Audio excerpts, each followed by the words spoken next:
Alright, hey guys, and welcome back to another video. So for today's topic, I actually wanted to cover a question that was asked as a comment on my last video, and I'll bring it up here for you.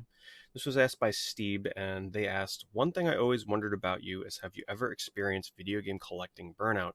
You seem to be one of the longest lasting collecting channels when a lot of people I knew gave up. What keeps you going?" And as you can see, I kept my word. I'm like, why just reply to this question as a comment when, well, this is definitely worthy of being an entire video. So here we are. So I think there's a lot of different ways we can approach this, and I think the way I'm going to start this is by talking about what gets people into collecting retro games and then what makes them drop out of it entirely, right? And then I'll get into myself, what I have done to sort of supplement ever feeling burnt out from collecting games, and the kind of unique things that I do that are unique to me and really unfortunately can't be replicated by everybody, and maybe offer up some tips and ideas for those of you that may be feeling like you're getting burnt out in collecting. So I think it's best to start with the basics. Why would somebody get into collecting retro games and then suddenly drop it? Well, let's start with the obvious, right? Game collecting is getting ridiculously expensive. Games right now are at an all-time high, so it's very conceivable to see people dropping out of the hobby because it's just too expensive. But it's also interesting to think about collecting games as a hobby and out of passion. I'm sure a lot of people that collect games also play them, but it's not like collecting other things, right? There's sort of a guilt behind collecting video games, and not just retro games, any kind of video game, right? If you collect figurines, right, you can put them up on a shelf, you can look at them, and that's it. Nobody's gonna blame you for not playing with your action figures. They're there to look cool, and that's it.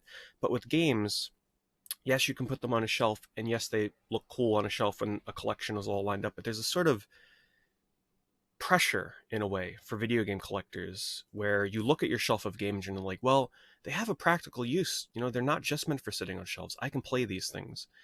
And that sort of pressure mounts up when you don't have the time to play games every day, or you don't have the time to dedicate more than 1 or 2 hours a day, or say 5 hours a week to games. And this collection keeps mounting up, and you just find that it's not practical anymore, right? People probably drop out of the hobby all the time because they just look at their collection and they're like, man, you know how much money I can get for some of these games right now, and I'm never going to play that game. I'm never going to have the time for this kind of stuff. There's other things I want to do in life. Maybe I want to take a vacation. Maybe I need to put a down payment on something. And then they just get out of the hobby. It's not like they no longer love video games, but the hobby of collecting and having to own physical games sort of takes a backseat to other things that have more precedence. Other reasons too is probably just people that watch channels such as mine or other channels in the early 2000s on YouTube, early 2010s rather, on YouTube, and just thought it looked cool, right? They look and they aspire to have a collection like yours. I can't tell you how many times, whether it's through YouTube comments or, comments left in my live streams, where people are like, man, I grew up watching you. I aspired to have a collection like yours. And they tried, they were like, I want to have a shelf in my room with a bunch of games lined up on the shelf, right? And then you realize that you're buying games just out of habit. You're not buying games out of purpose or out of the passion of playing these games. And I think the biggest culprit of that is buying a lot of games that doesn't really have any meaningful value behind just having it fill up a shelf, right? So people that curate their collections pick out one game at a time very carefully. Maybe you only get by a handful, small handful of games every month. Collectors like that will probably last way longer than collectors that just go on eBay, find a deal of say 100 NES games for like $200 and then plop it down on their collection and maybe play a handful of them over the course of, several years. And I am guilty of this. This is firsthand experience of my own. I'm not just saying this to say is I've experienced it myself with a lot of NES games. I actually did a video on it long ago on YouTube where I bought, and this was a very long time ago, where I got like 200 NES carts, and I think I paid like $250. I don't remember the exact price. I'm sure I mentioned it in the video, but I paid a very little amount, and each cart pretty much came out to be like a couple bucks. And I bought it because it was a nice, quick way to get a large NES collection. And years had passed, and I had only played like maybe, I don't know, 10 of those games, and I'm like, this is ridiculous. I have this entire shelf of NES games sitting around. Why do I have this sitting around? And I decided to just liberate it from my collection. I sold off the carts at conventions what have you, trading, and I condensed my NES collection down to a stack that was like this to a stack that was like this of just games that I figured I'd eventually want to play one day. And it felt good.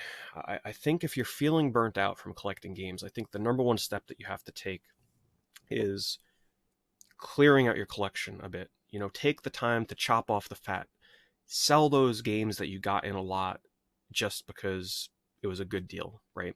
It's one of the most freeing and liberating things for me as a collector that I've ever done. It's when I decided that, you know, any games that I have no intention of ever playing or don't think I will ever revisit, it's time to sell them. So I started selling at local game conventions or, you know, conventions states nearby me, or, you know, even trading online and through Discord or forums or whatever have you. And uh, it helped. It really helped a lot to feel like your collection all has a purpose for you as someone that plays games. Now, of course, I'm a sort of different case because I make my living through playing games. I stream games, so like I need games to play all the time. So for me, it's like I have to, when I buy a game, there's another alternative purpose behind it, and that's because I know I'm buying this game because I am going to play this, because I don't buy games anymore unless I have an intention of streaming it. Um, Even if it's a game that I'm not sure I'm even gonna like, you know, if I'm buying, say, a Game Boy Color game for my collection, I'm still probably gonna play it eventually. It's not like it's gonna sit there. I will at least sample it for 10, 15 minutes. If I don't like it, that's okay. I still bought it with a reason. Um, when it comes to sort of honing in on something, right? So if you're feeling that burnout feeling, I think it's because your scope of games that you collect for is too broad. You need to narrow it down.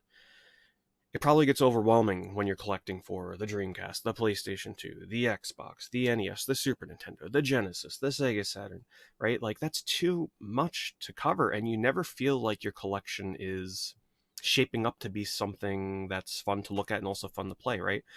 There's a difference between having 3 Sega Saturn games and like 3 Super Nintendo games and 3 NES games, and having a collection of, say, 15 Sega Master System games that mean something to you, 15 games that you want to play, and you could look on your shelf and say, wow, that's a collection for me. That's my collection. That's not somebody else's collection that I bought at a local, you know, Craigslist deal or something, right? Like I picked these games out for myself. So what you should do is try and narrow it down. Pick 1 or 2 systems, and this is something that I've also done that has helped me. Pick 1 or 2 systems and just focus on those for like a year, right? You can still buy games for other consoles, but don't go crazy jumping from one thing to the next. Pick one console, do a lot of research. What I tend to do is I watch a video of every single game, or I look through a list of every single game released for that console, and I go through one at a time, researching each game that looks interesting to me. I make a list, and then I focus on that one system for as long as I feel necessary. I mostly did this with the PlayStation 1, including like Japanese games, US games, European games. I also did this with PlayStation 2, Game Boy Color. And when you build this list and then you go and seek out these games, you also gain a knowledge, right? There's something fun about searching for these games when you have such a depth of knowledge of pricing history. You can look on eBay and see a cover and know what that game is about before you even have to research it, because you've already done the research, right? And this takes a while.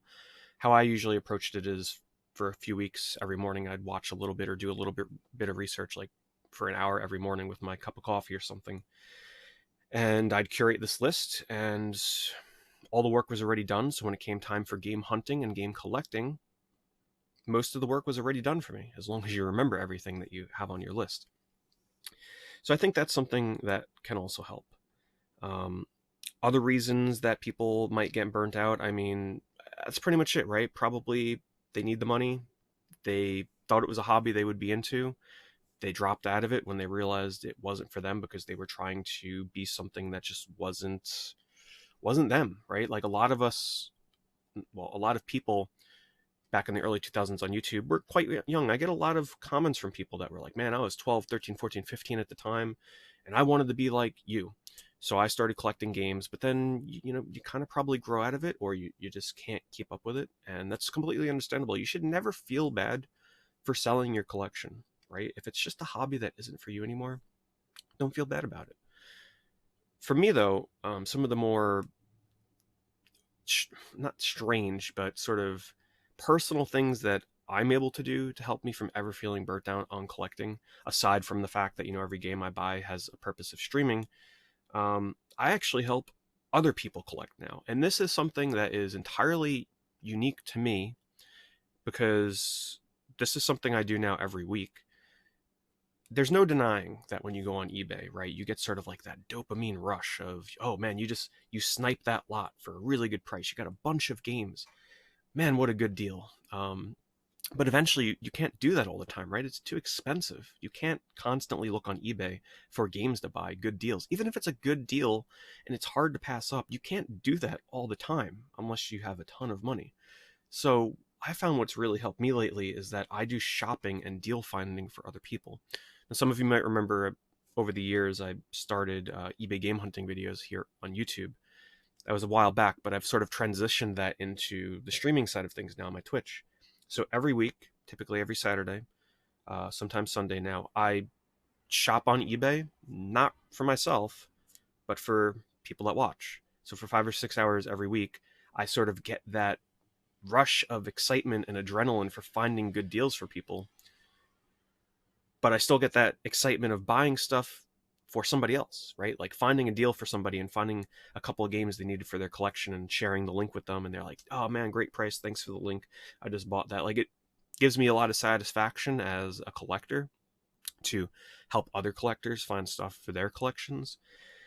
It gives me that excitement for finding the deals, and it keeps me up and knowledgeable on prices, right? If I'm looking on eBay every week, I do it in my off time here and there when I'm not streaming too here and there, but at least every week I'm spending 5 or 6 hours looking at the prices that games are going for. It keeps me knowledgeable.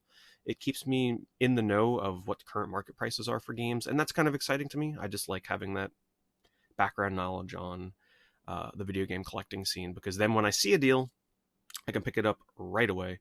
And in my next episode of games I bought recently, or if you were in my last eBay game hunting stream, you'll know what I mean, because I came across a lot that was filled with well, let's just say the deal was worth over $100 and I got it for $30 because I had that knowledge of what games sell for, and I was able to pick it up before anybody else. I very rarely buy things when I'm shopping on eBay on stream, but that was, I'll give you a hint. It had a copy of Spy Fiction on the PlayStation 2. That game is like $50 right now. That was in the lot, and the lot was 30 something dollars with shipping, like 35 bucks or something. Man, what an insane deal. Anyway, we're getting off track here. Another thing to keep in mind with me is I pretty much make video games. It's my life. I don't really have many other hobbies outside of games. Yes, I'm a fan of horror movies. I watch movies and everything, but I'm not ashamed to admit that video games, I pretty much dedicated my life to games. And this is sort of shown, and I'm not just saying this to say this, I traveled to India, what was it, like 5 years ago, 4 years ago, whatever it was. And it was for like a video documentary that I was going to be doing as like sort of my capstone project for a class I was taking in college. And I did it on games. I could have done it on anything, but I'm so dedicated to games that even when I do these like side projects, I anytime I have an option to work on something, I try and gear it towards games. It's just sort of, it's been my life, my whole life. And I don't see that really ever changing. And I think that's the most important thing, right? You have to be passionate. Why don't I ever experience video game burnout? Well, because I love it, right? Like, if you don't love your hobby, if you don't love playing games and amassing and collecting these games, and I've had so many videos over the years discussing things like why I've given up collecting certain consoles, why collecting complete in box is important to me. I plan on doing a video pretty soon talking about why I no longer collect collector's editions, right? And that has nothing to do with, how do I want to word this? I collect games because I love it, right? I don't do it because I want a sort of status to be like, oh, everybody looks at my collection and they're like, oh, wow, look at that collection, right? Because if I cared so deeply about that, don't you think I would do more videos about just the junk I have laying around, right?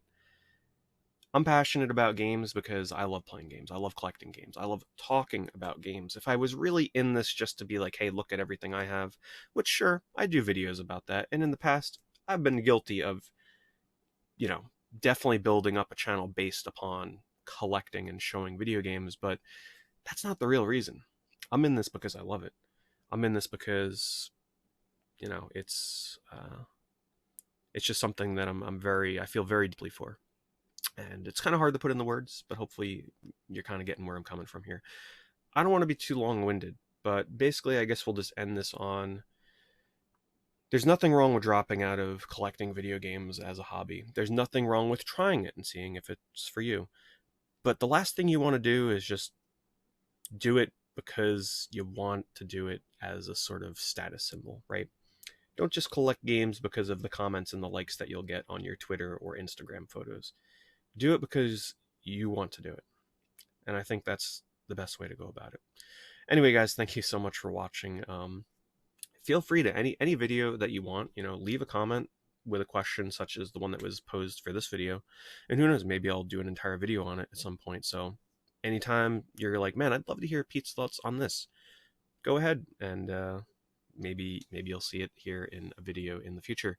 Also, really quick shout out, I wanted to thank Blue Beetle.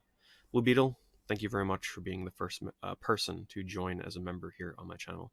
Just wanted to quickly throw that out there and thank you. Anyway, I'll see you guys in the next video. Thank you very much for watching.